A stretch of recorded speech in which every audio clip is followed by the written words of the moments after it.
So Smite is an action MOBA, and for the Xbox One, action is definitely the key word. It looks and feels like a third-person action game. I mean, you get to play a god. We have 60 plus gods, each with awesome powers to choose from. It was important to us that Smite be very comfortable for players unfamiliar with MOBAs to just jump into. When people think of MOBAs, they most commonly think of our Conquest mode, which you see in most MOBA esports. If Conquest isn't your thing, we have a variety of modes. You can play solo, co-op, or online with your friends. First up, we have Arena, that is played 5v5, and it's our version of Deathmatch. Your goal is to defeat enemy gods and their minions to reduce their team ticket count to 0.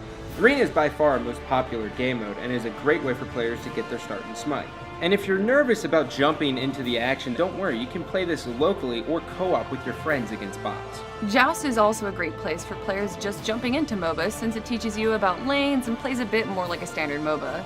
There's one primary lane in the middle and 2 side lanes which contain jungle buffs, which can give you the edge over the enemy team.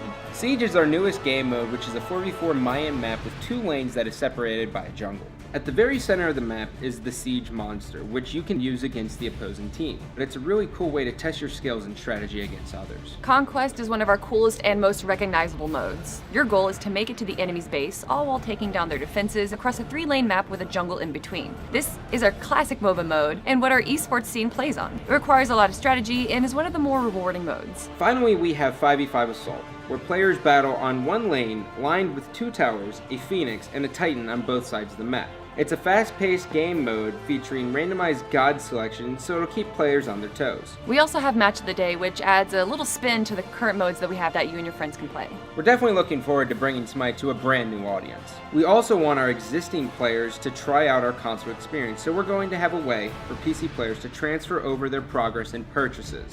We'll have more details closer to the launch, but we're really excited about having our current fans try out the console experience. So the team's been working hard to harness the power of the Xbox One to deliver a game that looks just as good as the PC version on the highest level settings.